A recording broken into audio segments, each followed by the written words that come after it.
I introduce to the stage my friend Amir.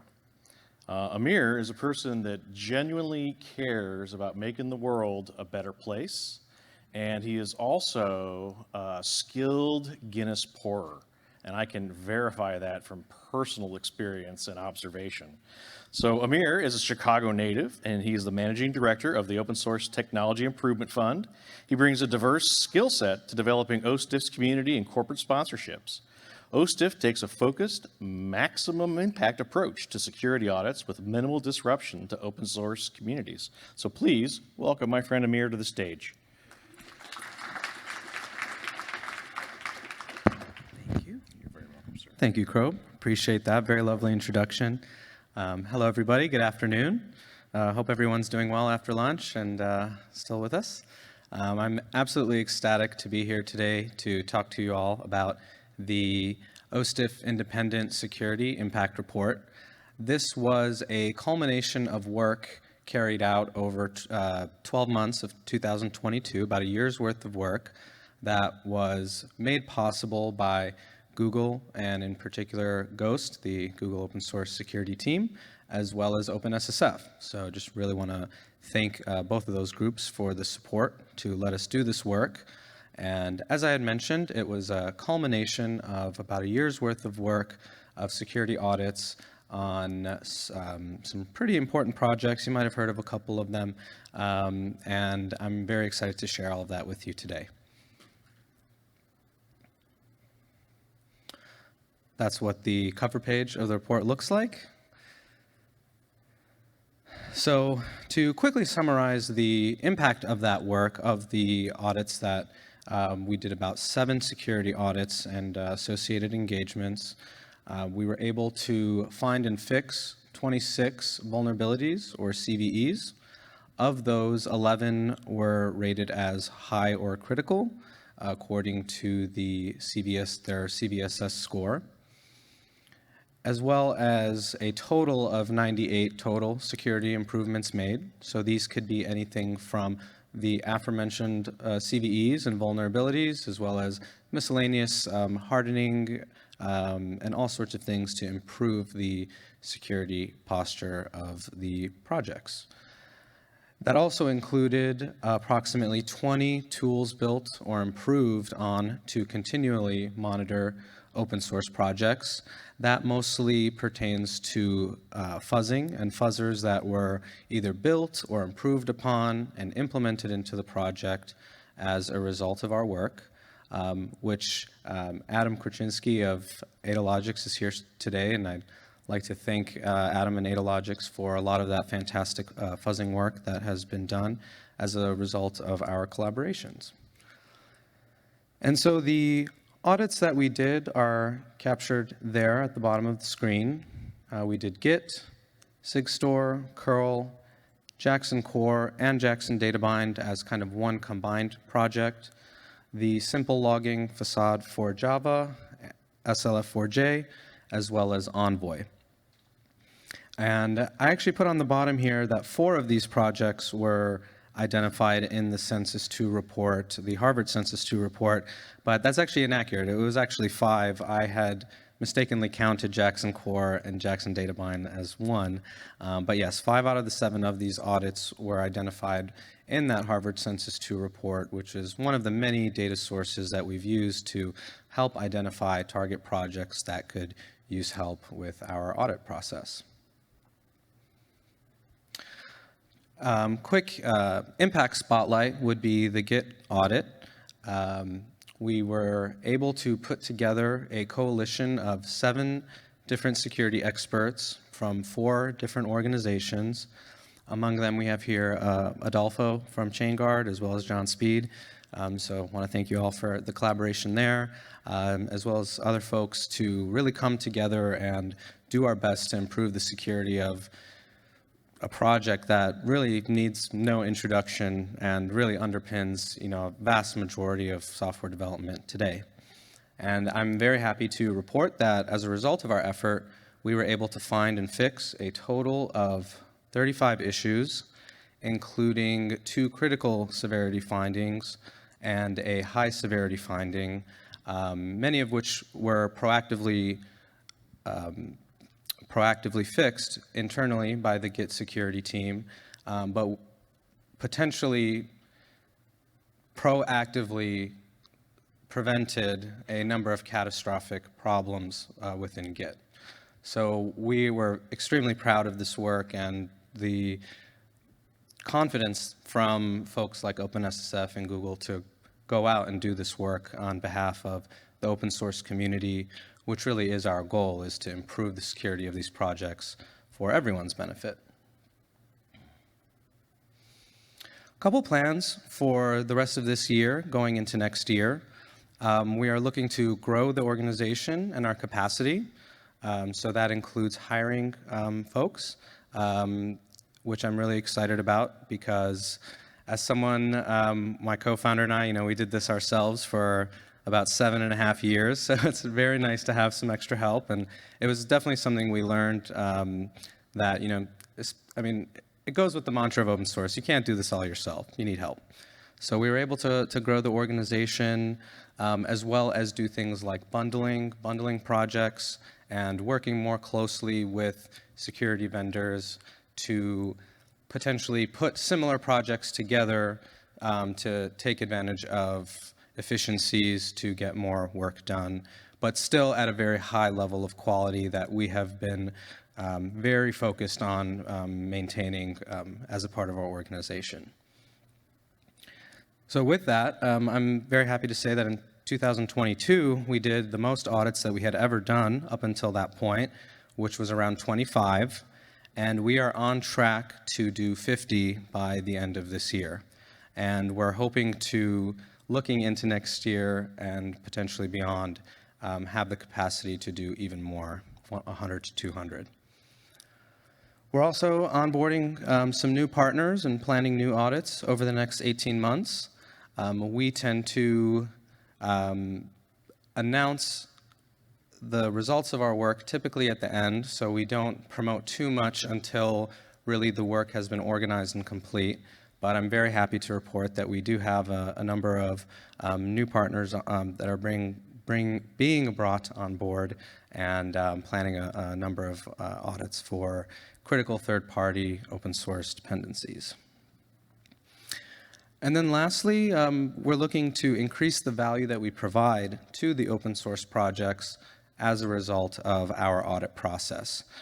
That includes, and this is something we currently do, but it is something we are always thinking about and looking to expand, is how can we make this review as comprehensive and impactful as it can be. So that includes things like threat modeling as a part of the security audit to help identify risks, threat actors, and what the landscape looks like. Doing things like fuzzing and security tooling, as I had mentioned. So these are things that not only help the project as a result of this engagement, but can essentially pay dividends down the line. We have found in our experience, for example, one of the collaborations we did with Adalogics, where the fuzzers that they had worked on that increased code coverage and improved how deep the fuzzers went were actually down the line, much further after we had completed our work, had found more issues and vulnerabilities that resulted in CVEs that were fixed by the project. So very much doing something that's not going to just help the project now, but essentially help them over time as they grow and mature. And that includes things like SALSA 1.0 compliance. So we have been integrating a supply chain security review as part of our process, in addition to the core auditing and code review and logic review. And this has been really helpful too, to help projects improve their security posture and protect against supply chain security attacks. And going along with in increasing the value that we provide to open source projects and the open source community, I'm very happy to announce today that we are releasing it is currently in a public beta version, but we are releasing a minimum standards and expectations for open source security audits. This is to help kind of establish a baseline, cover some maybe potential misconceptions that some people might have with what it is that security audits are, or what we at OSTIF do, to help us provide more transparency into the value of the work that we provide, and as well as to serve as a referential document. We are not the only group that is doing this kind of work, and we would love to be able to give something back to other organizations and foundations that are growing their interest in doing this kind of work, to really help, again, kind of establish some minimum standards and expectations so that we can do things in a consistent and effective and impactful way. Am I super early? Okay. I think I could probably take, I could probably take a couple questions. I'll do my absolute best to answer, if anyone has any. And yeah, we'd love to hear from y'all. Krob. When you first approach a new project, what are some of the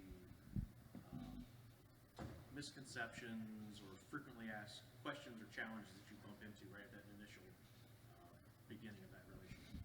Absolutely. Great question, Krob. For the folks online, Krob asked, when we first approach projects, what are kind of some of the common roadblocks or questions that we get or concerns that we get?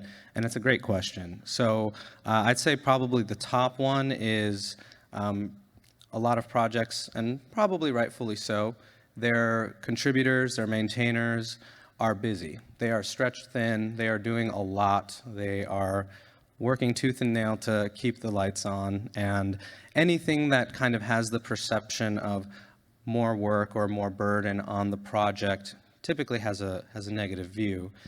So we are very adamant to communicate that this is meant to be a very low disruption process, meaning we try not to disrupt the day-to-day of the maintainers or contributors of a project, and that we're also, as much as we value collaborating with them, and we found that the closer we're able to collaborate with projects, the better the results of this work, these audits are. And as much as we strive to do that, we also want to do it in a way that's respectful of time and not cause significant amount of disruption. Another pretty common concern is lots of some groups or projects who may have gotten similar work before might have not had the best experience. So there are kind of some of those conceptions that, oh, this isn't going to be helpful, or for example, we've had examples of projects where the audit was much more kind of like what you think of as a traditional audit, where some folks came in, found a bunch of issues, and then just dumped a whole report full of bugs to a project and say like, okay, have fun, bye. But what we do and what we communicate to projects is that this is meant to be a collaboration. So, for example, issues, problems that auditors or security teams are seeing are typically reported as they're found, and that typically includes like proof of concepts and things like that, so that fixes are being made almost concurrently and not, at the end with a big bug report. Thank you, Krob. It looks like Munawar, you have a question? Yeah, so how much of the audit is done by manual code review versus tools? And you mentioned fuzzing, so how much of like static tools versus dynamic tools? Yeah, that's a great question. The question was, oh, actually, I think the folks online probably heard, yeah. Okay, so the core, I would say the core work or the core value add is the manual code review and the logic review. One thing that we have learned from this process is that no two projects are the same, and a really important part of this process is scoping and tailoring the audit specifically to the needs of the project. So some projects, for example, could very well benefit from fuzzing and have never even heard of it before. So the review could focus more on, while of course, again, I would say the core of it is the code review. A good portion of it would then be allocated to helping the project with their fuzzing infrastructure and, for example, integrating them into OSS Fuzz. You bring up a good point about tooling and tools, because there is definitely a lot of great tools out there to help projects, find problems, to find vulnerabilities, and lots of times as part of this review or this work, we look to identify what tools or what different sets of tools could be implemented by the project. One that just immediately comes to mind, because I remember seeing it, was SEMGREP, for example, helping the project get set up with SEMGREP, and essentially other tools like CI/CD tools, and definitely fuzzing as well. I think I have about 4 minutes, right? Okay. I could probably do one more question, if that sounds good, and then I'm probably done for the day. Okay, looks like I did such an amazing job. You have no questions at all. But I will be around all week, and I would absolutely love to talk to folks about this, any questions that you might have. And again, just want to, I mean, probably too many people and organizations to name, but just so grateful to be able to collaborate with so many fantastic people in the space. And again, absolutely grateful and ecstatic really to be here and see folks in person as well. So thank you again, and I hope you have a great conference.